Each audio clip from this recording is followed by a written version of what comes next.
in-depth look at Penn State sports and more. This is the Steve Jones Show on News Radio 1070 WKOK. The Steve Jones Show is presented by Purdy Insurance, Brewers Outlet, and Sunbury Motor Company.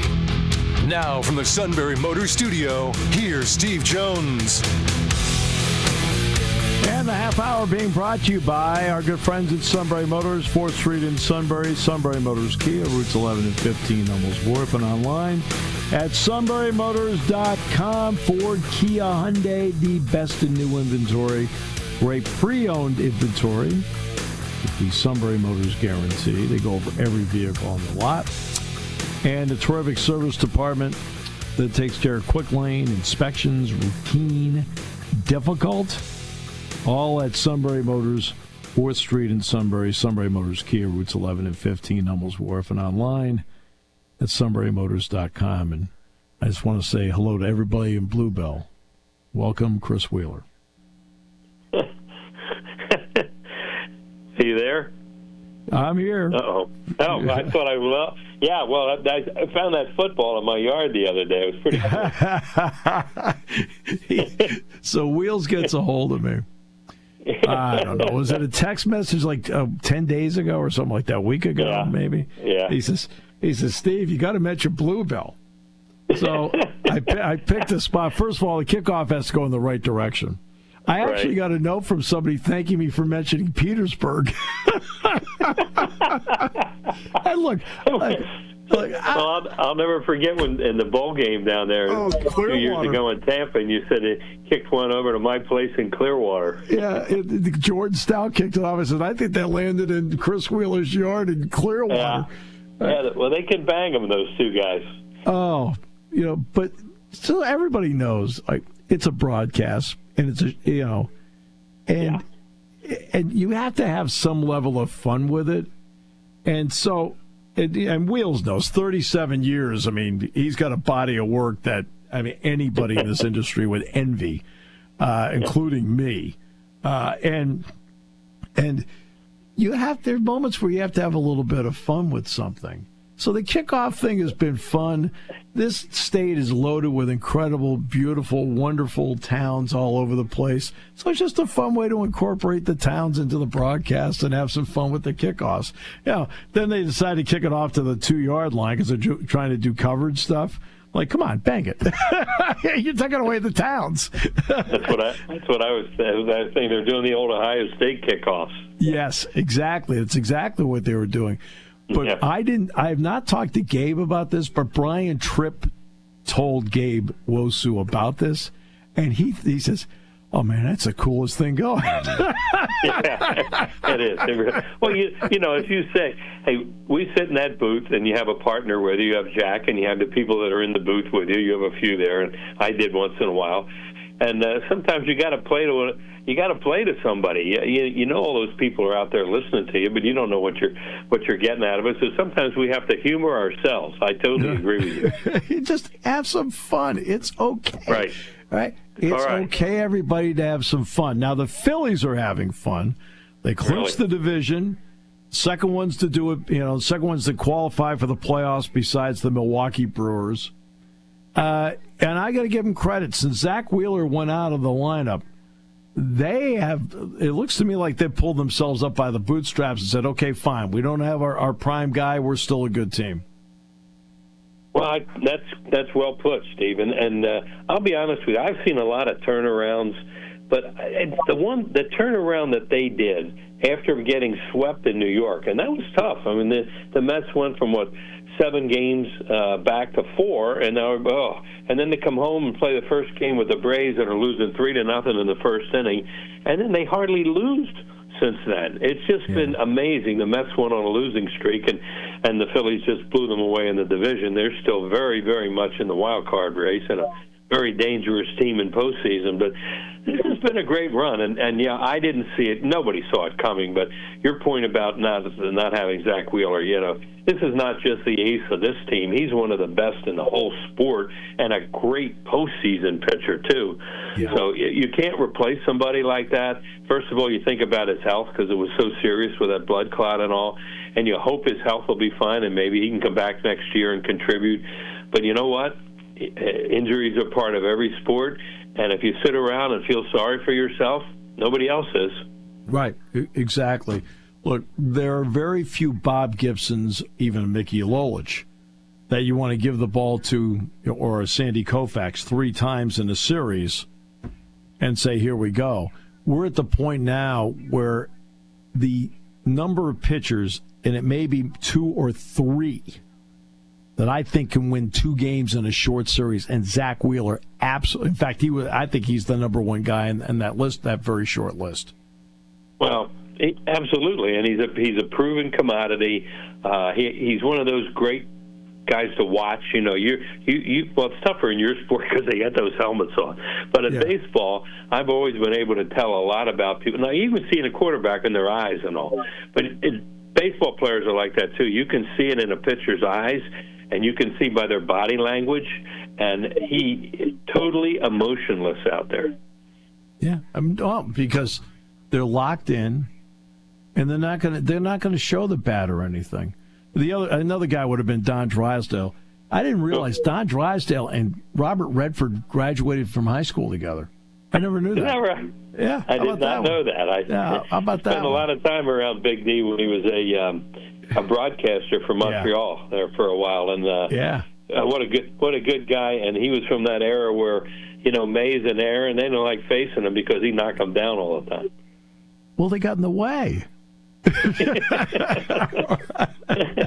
Well, he would, and people that don't remember Don Drysdale, like you and me, he had that sneer out there on the mound. His upper lip would go up, and his teeth, he'd bare his teeth. He looked like an animal that was getting a little annoyed, and he was 6'3" or 4", whatever he was. Came sidearm to right-handed hitters. Oh, he was fearsome, and he didn't care if he knocked you down. No. Schwarber has been incredible. Harper's been something.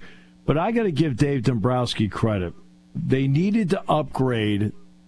They didn't need to upgrade the defense in center field, but they needed a comparable defensive center fielder that at least had a bat. And they got Bader, and then he got Duran to close because everybody knows Acevedo's not available in the postseason. The GM... I think came through for them in a big way to help this club out. Oh, he absolutely did, and and it's always the thing. Well, you didn't do enough. You want more of a big name. Well, first of all, the first thing I thought when we got Duran was, wow, this guy's different. He's going to blow a save now. They all do, but nobody's going to want to hit off him. He throws so hard. Now, I didn't think the Phillies would come up and do that welcome for him. Now, I always hated that stuff, but now I think it's great, to see it with him. I hated the one the Mets did for Diaz, and Bader's been great. He's been great. They have that thing where he says it's a gift. It's a gift. Well, that's their new slogan now. And he can really play the outfield, and he's way over his skis right now offensively. But it sure has been nice. Okay. It reminds me of it was Major League 2 in Euchre. And here's Parkman. He says, he does that little shimmy, and the Cleveland fans just love it. Then, of course, he goes to the White Sox. He does that little shimmy, and it makes the Cleveland fans puke. Well, Uke had a way of putting things in perspective when he was doing his job and when he was in a movie, too. And I was lucky enough to spend time around. And Steve, that's the funniest human being you'll ever want to be around all the time. He was just great. Yeah, I never was in the same room with him. Oh. I mean, you had the privilege of knowing. I never was in the same room with him. He was great. He was great. I don't know what it was. First of all, his face was funny, and he knew he had a funny looking face. So he used that. He had kind of a rubber face. You do all kinds of, not Maxie Patkin, but you do a lot of things with his face. But he was just... I asked him one time, we were sitting there having dinner in Milwaukee or here or wherever it was, and how many times he'd been on Johnny Carson, and he said something like 70 or 7. I don't forget what it was, but it's the number one. And I said, and he said, you know why I was on there so much? I said, why? He said, because I made Johnny laugh, and he told me that, and he wanted somebody who would make him laugh. So that's why he was on that show so much. Yeah, no, and he did. I always love, how do you catch a knuckleball? He says, hey, you wait for it to stop rolling and you walk back and pick it up. Well, makes a lot of sense, doesn't it? I mean, that's how I do it. Not that many guys can catch a knuckleball anyway. Oh, no. That's why the Doug Mirabellis of the world and so forth, that's why they had him out there, because, I mean, that's how you kept your roster spot. You could catch it. Right. Exactly. They give him that big glove and say, go pick it. Yeah, go pick it. Yeah, I'll pick it, all right. Yeah, I'll give it a shot. All right, I got to be fair to you. Okay? Well, I don't even have questions this year, because normally you and I are usually talking in preseason and all that sort of stuff. He and I text each other all the time. Let's be honest. Yeah, we do. But I got to ask you, because I can't even watch them play because I hate that they did, How good is Oregon? Oregon's interesting in that they've had to replace both the tackles. Okay? And look, it's been almost the same as Penn State, but just better names. For example, Oklahoma State's not very good. All right? Montana State's an FCS team. Northwestern's a conference game. But they played maybe a little bit better competition than Penn State, but not that much better to this point. Moore's biggest problem, Dante Moore, when he was at UCLA, turnovers. He hasn't done that at Oregon. He only has the one interception that Uline picked off on Saturday, the really good linebacker for Northwestern. That was early in the fourth quarter. They run the ball well. DeCorian Moore, the freshman wide receiver, number one, watch out for him. He's a good player. Yeah. I mean, they're going to have to keep an eye on him all night long. I think that the two tackles are new, and it's going to be interesting to see if Penn State can test those guys. On defense, Uyunglele is really good. They have become big up front defensively, Chris. They've become big up front. They are in that 305 to 320 range with their defensive front. Bear Alexander doesn't start, but he plays a lot and is a good player. Bryce Batchelor, the middle linebacker, 28. I've always liked him as a player. He played against Penn State last year in the Big Ten championship game. This is one of those guys. He reminds me a lot of Carson Bruner, who played for Washington last year, who's now at the Steelers. Good player. Jerry Mixon has 2 picks already at linebacker. Now, admittedly, the one he got against Northwestern was thrown directly to him. You and I could have caught it. Now now you and I would have been tackled right away, but but we would have caught it. I don't know. The secondary Tiedemann, they got him to come over from Purdue, and he was Purdue's best defensive player. And I've always liked him. He's a good player, but for the most part, their secondary is very young. There's talent, but they're very young in the secondary. So that's going to be interesting. And I want to go back to the 2 young tackles. Again, these are not veteran guys. What will the noise do to them in Beaver Stadium? Remember last year, all that noise for Ohio State. This is where I gave Ohio State more credit than anything. Ohio State did not have a single false start in that game against Penn State last year. 0. All right, that showed their discipline, the ability to handle the noise. The question will be, can these 2 young tackles handle the noise in Beaver Stadium and not false start? Yeah, well, people have said to me, what Penn State's up against and all. I said, well, one thing you got to remember, too, is Oregon has no idea what they're about to face, to have to come east and play in front of our fans in a whiteout. That's just a totally different environment. And if they don't get a false start, that would be a miracle. Yeah, because when they played Ohio State last year, it was at Autzen. When they played Penn State last year, it was at Lucas Oil. So they haven't been in one of those Big Ten environments yet in a huge stadium with this group. Now, that doesn't mean they can't handle it. Dan Lanning, I think, is a heck of a coach. I think Will Stein is a heck of a offensive coordinator. They've got some really good athletes. No getting around it.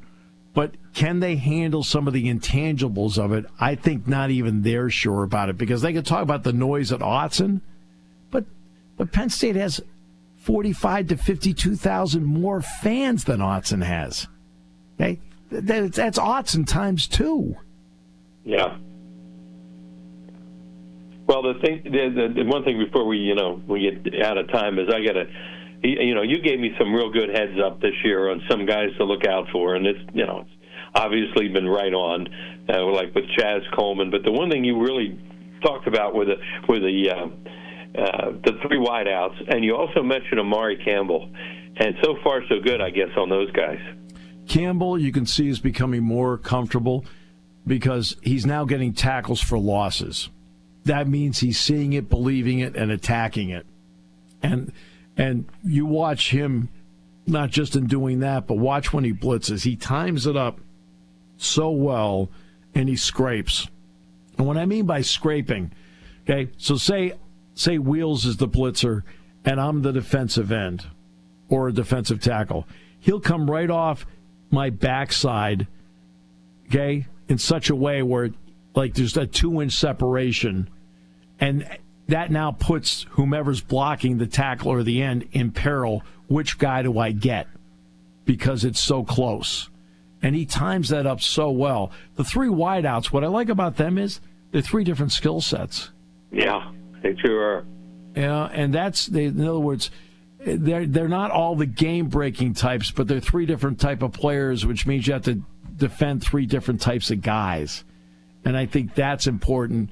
And now we're going to find out. We've seen what Reynolds can do. We know what Dinkins can do in Rappleyea. The question's going to be, to me, is, after watching last season, is now the time we start to see Nick Singleton involved in the pass game? Really? Yeah, because the one time he threw to him, when Drew threw when he's having a little bit of an off day 2 weeks ago, it looked like he was really open in the flat, and he just missed him. Yeah, he missed him, and they had 3 blockers in front of him and 2 guys defending. They had numbers, and that was a frustrating play for everybody. Where you're like, hey, one other thing that's really jumped out at me. It wasn't that many years ago that we had a fair catch every punt. We had a fair catch it because we were afraid. Boy, Devontae Ross looks like he's going to bust one. Wheels.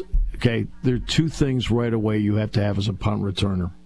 1, you have to be able to catch the ball. I mean, this sounds simple, but it's a fact. I mean, you have to be able to catch the ball. Number 2, judgment. Okay, I don't want the ball hitting the ground. I need to call a fair catch. I'm going to catch it and go. Okay? And Ross looks like he's a guy that not only has the hands, which you can see, especially on that touchdown catch, he's got the hands, but he has the judgment, and that is big. Bruce Branch had great judgment back there. Yeah. People like that. Derek Williams had great judgment. Right, Derek always told me he'd take a quick glance. Did the Gunners get a free release, or were they hit at the line of scrimmage? If they got a free release, he was inclined to call a fair catch. If he saw that they were contacted at the line of scrimmage, he wanted to return it. Like, that's judgment. Yeah, and there's nothing like having great athletes that don't have to overthink and think a lot and be able to judge and then go. I mean, that was always my problem. I think too much. No. Hey, I can still see you catching a punt in practice that day when James called you out there. I did. I got it. You did. I was very impressed. I was looking to the heavens saying, "Thank you, Lord." I didn't drop it. I'll be honest with you. I was scared for you. I was afraid you'd catch it right in the snoot. Well, you know what I kept thinking, if I dropped it, they were going to have to run. News Radio 1070 WKOK Sunbury. Hi, this is Season. For over 100 years, the Purdy Insurance Agency has been protecting families and businesses of the greater Susquehanna Valley and beyond. With the experience of our trained and knowledgeable staff, you can rest assured that your needs will be evaluated and met by some of the industry's best representatives. No matter what your insurance needs are, call Purdy Insurance today at 570-286-5855. Visit our website at purdyinsurance.com or check us out on Facebook to see what we can do for you. The Days may be getting shorter, but even a shorter day can be a fun day with a new Hyundai from Sunbury Motors Hyundai. Hurry in now because Sunbury Motors Hyundai has 2025 Hyundai Sonata hybrids with up to $3,750 off. They start at just under $32,000 or choose as low as 1.99% APR for 60 months. 2025 Hyundai Tucsons have up to $3,300 off and start just over $27,000. Or there's also as low as 1.99% APR financing for 60 months. At Sunbury Motors Hyundai, you can lease a 2026 Hyundai Santa Cruz SE for only $380 per month. Remember, all new Hyundais come with Hyundai Assurance and are backed by America's best warranty. 10 years, 100,000-mile limited powertrain warranty. If you want to have a fun day, you have to drive a Hyundai. From Sunbury Motors Hyundai in the North 4th Street Auto Plaza, Sunbury, and at sunburyhyundai.com. For more details, see dealer or go to HyundaiUSA.com.